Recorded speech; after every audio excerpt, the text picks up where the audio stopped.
스타 강사 설민석 씨의 역사 강의가 지금 세간의 논란입니다. 내용은 이렇습니다. 3.1운동 때 민족 대표들이 독립선언서를 낭독한 장소죠. 태화관을 지금으로 치면 룸살롱 같은 곳이었다. 거기에 모여서 33인이 낮술을 먹기 시작한 거다. 거기에 모인 이유도 마담인 주옥경과 손병희가 내연 관계였기 때문이다. DC를 해준다고 하고 안주를 하나 더 준다고 오라 그랬는지도 모르겠다.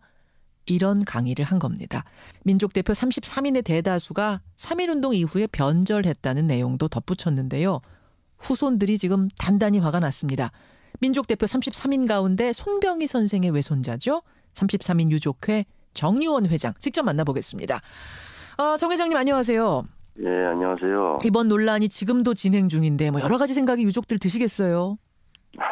이거 너무 한탄스럽고 세상에 어떻게 이런 일을 갖다가 도대체 이해가 안 갑니다. 이해가 안 가는 상황. 젊은 학생들을 상대로 역사 강의를 하는 사람이면 예. 자라나는 아이들한테 올바른 역사 인식을 좀 알려주고 그렇게 해야 될 텐데 아무리 학생들한테 흥미 위주로 가르친다고 해도 예. 없는 사실을 만들어내서 젊은 학생들한테 가르친다는 것은 크게 잘못된 것입니다. 하나하나 그럼 좀 짚어보죠. 먼저 33인의 독립운동가들이 모인 태화관을 우리나라 최초의 룸사롱이다 이렇게 표현을 했는데 이건 어떻게 생각하세요? 이거를 이제 33인을 갖다 좀 폄하하기 위해서 그런 건지 아니면 흥미주로 한다고 그렇게 했는지 모르겠어도 예. 당시 시대적 배경으로 보면 태화관이라는 곳이 이제 원래 명월관이라는 요리집이 크게 있지 않습니까? 명월관 유명하죠. 예, 그 명월관 지점이 태화관이에요. 당시에는 태화관이 되기 전에는 매국노 이완용이 별장이었답니다. 예. 예, 그런데 이제 거기가 나중에 불이 나가지고 그 요리사인 그 안순환이한테 이제 그걸 팔아가지고서 그게 이제 태화관이라는 이름으로 요리집이 된 거죠. 그러니까 요리집이면은 명월관의 지점이고 요리집이라면은 말하자면 기생도 나오고 이런 집이었던 거 맞네요. 그건 맞는데 예. 당시에 시대 배경으로 보면은 이제 그런 데서 리셉션도 하고. 아하. 유명한 사람들 원래 매국노 이완용도 이토 히로부미와 같이 거기에서 자주 만나 모임을 갖고 그랬답니다. 그렇군요. 예. 그런 요리집입니다. 근데 굳이 왜 거기 모이셨을까 이 부분인데. 이제 그게 모이게 된 동기가 원래는 3월 1일 날 2시에 이제 탁골공원에서 독립선언서를 낭독하시고 예. 주민들하고 같이 완세운동을 하기로 했는데 예. 그 전날 2월 28일 날 저녁에 그 손병희 할아버지 이제 자택에서 24분이 모임을 갖습니다. 다시. 예. 급하게. 그러니까 탁골공원에서 이 33 민족대표가 가서 모이면은 학생들이 많이 모이고 시민들도 많이 모인 상태에서 거기서 독립선언서를 낭독하고 만세를 하면은 너무나도 흥분한 상태가 되기 때문에 거기에 보고 있는 일경이라든지 당시에 헌병이라든지 수만 명들이 있는데 걔네들이 와서 어떤 일이 날지 어떻게 알겠습니까? 아하. 무자비한 진압도 있을 것 같고. 예. 더군다나 3.1운동 정신이 비폭력이고 평화적인 운동이지 않습니까? 그렇죠. 또 그런 운동이기 때문에 대화관에서 하자. 그래서 학생들한테는 당시에 그 박기도 선생님하고 이갑성 선생님이 그 대표들하고 연락을 계속 하는 상태였어요. 예. 그래서 이제 대화관을 지금 하게 된 동기고. 그러니까 자극하지 않기 위한 어떤 폭력적인 상황으로 벌어지지 않게 하기 위한 목적이 하나 있었고 또 태화관이라는 곳 자체가 뭔가 유흥을 즐기기 위한 장소라기보다는 조용히 좀 비밀스럽게 모이기 위한 장소였다 이 말씀이세요. 비밀스럽게 모이기 위한 장소가 아니라 태화관은 요리집이니까 누구나 들어다닐 수 있잖아요. 그렇죠. 예. 근데 종교의 대표적인 인물들이 수십 명이 한 군데 모이게 되면은 의심들하고 계속 헌병들이나 밀정들이 뒤따라다녔거든요. 눈에 띄는군요. 예. 근데 태화관 같은 데 요리집이기 때문에 모여서 식사들 하려나 보다 이렇게 생각하기 때문에 그래서 태화관을 정했다고 합니다. 그러니까 명사들이 모여서 이제 모임도 갖는 것이고 그렇죠. 그런 곳이니까 거기는 의심하지 않겠구나라는 생각이 깔려 있었다. 예. 그 옆방에는 학생들도 있었다. 이건 무슨 얘기예요? 그 열혈 청년들이 진행 상황을 체킹해가면서 그러면서 이제 계속 탁골공원하고 연락을 했다고 그럽니다. 그래요. 그러니까 탑골공원에서는 학생들, 그러니까 만세운동을 벌이고 있는 학생들, 일반 시민들이 있었고 민족대표 33인은 태화관에 있었고 그 중간에 연락책으로 학생들이 옆방에서 그렇죠. 열혈 청년들이 다 한 6명 정도가 상황을 있었답니다. 그런데 지금 설민석 씨는 이게 낮술판에서 벌어진 뭔가 즉흥적으로 벌어진 뭔가가 아닌가라고 설명하는 것을 유족들은 받아들일 수 없단 말씀이시군요. 당연하죠. 그리고 3.1운동이 어떻게 즉흥적으로 일어난 운동이 아니지 않습니까? 일단 태화관이라는 장소에 대한 얘기하셨고 또 하나 그 강의 중에 이런 얘기도 나왔습니다. 태화관의 주인 주옥경 씨라는 사람이 있는데 손병희 선생과 내연 관계였다. 그래서 할인해준다고 하니까 태화관에 간 거다. 이 부분도 혹시 사실관계 좀 파악해 보셨어요?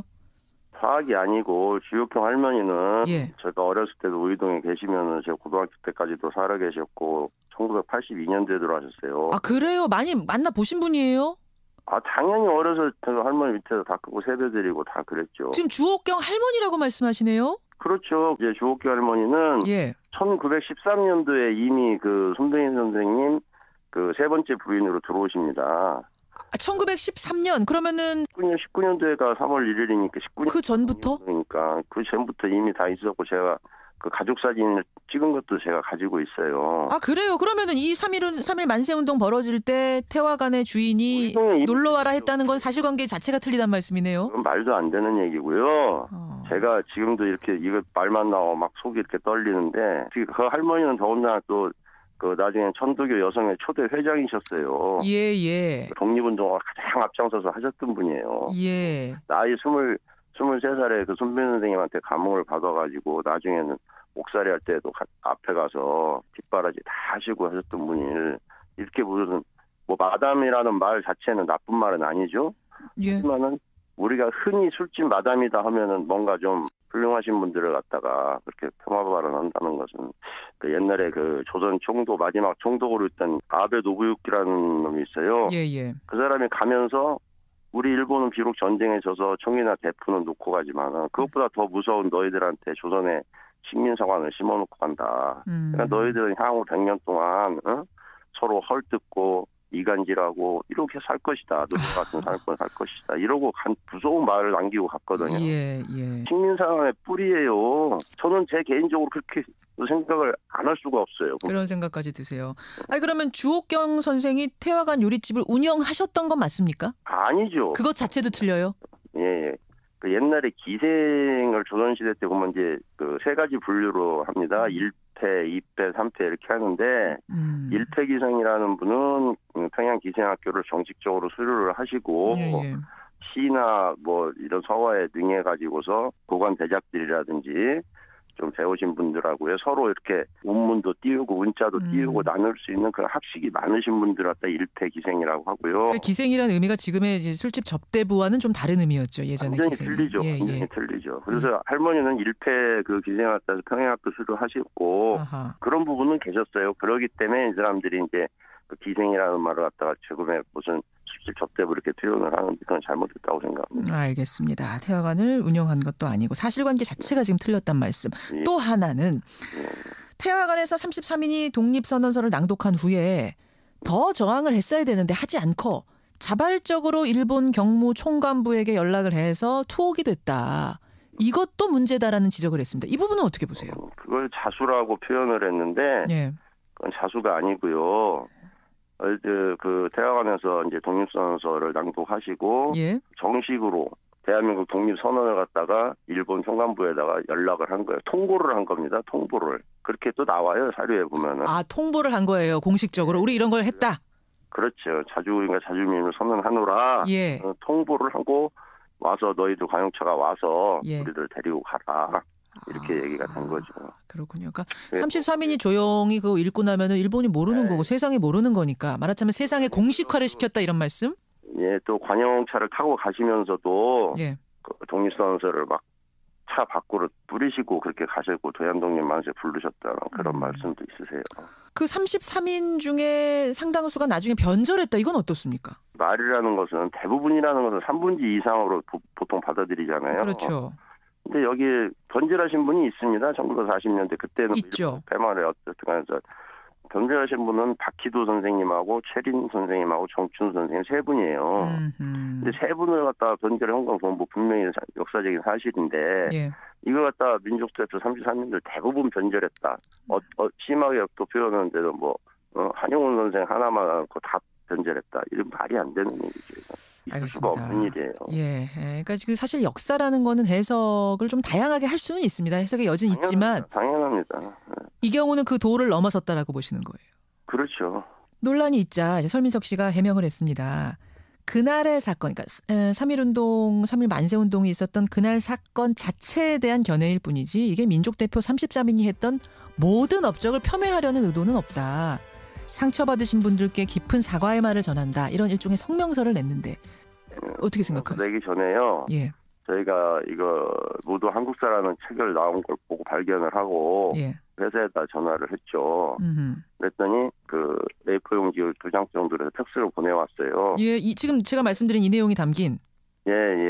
재미있게 전달하려는 과정에서 뭐 검증하지 못하고 뭐 표현이 좀 지나쳤다 이렇게 하는데. 예. 자 보세요. 표현이 지나친 거하고 예. 역사를 왜곡하는 거하고는 차이가 많잖아요. 아하. 그리고 이것은 더군다나 명예훼손이에요. 사자 명예훼손입니다. 예. 어떤 뭐 행패를 부렸다는 등 술을 자시고 일본 경시청에 전화해서 나 병이야. 와서 다시 술 취했는데 와서 데리고 가. 뭐 이랬다는 등. 아 그런 내용까지 있었어요? 예. 그러면 동영상에 보면 그런 게 다 나옵니다. 또. 예. 그래서 이런 부분은 출판물에 의한 사자 명예훼손이기 때문에 좌시하지 않을 수 없습니다. 아 그럼 좌시하지 않겠다는 말씀은 이 정도로 넘어가지 않고 어떤 법적인 조치까지 생각하세요? 아 그럼요. 저 민형사상의 책임을 분명히 물을 겁니다. 알겠습니다. 손병희 할아버님이 이번에 이 해프닝을 하늘에서 보신다면은 뭐라고 하실까 모르겠어요. 허허, 그놈 참 황당한 놈이구나 하시겠죠. 예, 뭐 이제 껄껄 웃으면서 지금 마무리를 합니다만 유족들 속은 좀 바짝바짝 타들어가는 이번 요사이였을 것 같습니다. 못 자고 있습니다. 아예 잠을 못 주무세요. 여기까지 오늘 말씀 듣죠, 선생님. 고맙습니다. 네, 감사합니다. 예, 3.1운동 민족대표 33인에 대한 논란 도대체 어떻게 된 건지 오늘 전후 사정 좀 살펴봤습니다. 유족 중에 한 분 정유원 씨 만났습니다. 학생들이 많이 모이고 시민들도 많이 모인 상태에서 거기서 독립선언서를 낭독하고 만세를 하면은 너무나도 흥분한 상태가 되기 때문에 거기에 보고 있는 뭐 일경이라든지 당시의 헌병이라든지 수만 명들이 있는데 걔네들이 와서 어떤 일이 날지 어떻게 알겠습니까? 뭐 무자비한 진압도 있을 것 같고. 예. 더군다나 3.1운동 정신이 비폭력이고 평화적인 운동이지 않습니까? 그렇죠. 또 그런 운동이기 때문에 대학안에서 하자. 그래서 학생들한테는 당시에 그 박기도 선생님하고 이갑성 선생님이 학생들 그 대표들하고 연락을 계속 하는 상태였어요. 예. 그래서 이제 대학안에서 지금 하게 된 동기고. 그러니까 자극하지 않기 위한 어떤 폭력적인 상황으로 벌어지지 않게 하기 위한 목적이 하나 있었고 또 태학안이라는 것 자체가 뭐 뭔가 유흥을 즐기기 위한 장소라기보다는 조용히 좀 비밀스럽게 모이기 위한 장소였다 이 말씀이세요. 비밀스럽게 모이기 위한 장소가 아니라 태화가면 요리집이니까 누구나 들어다닐 수 있잖아요. 스타 강사 설민석 씨의 역사 강의가 지금 세간의 논란입니다. 내용은 이렇습니다. 3.1운동 때 민족 대표들이 독립선언서를 낭독한 장소죠. 태화관을 지금으로 치면 룸살롱 같은 곳이었다. 거기에 모여서 33인이 낮술을 먹기 시작한 거다. 거기에 모인 이유도 마담인 주옥경과 손병희가 내연 관계였기 때문이다. DC를 해준다고 하고 안주를 하나 더 준다고 오라 그랬는지도 모르겠다. 이런 강의를 한 겁니다. 민족대표 33인의 대다수가 3.1운동 이후에 변절했다는 내용도 덧붙였는데요. 후손들이 지금 단단히 화가 났습니다.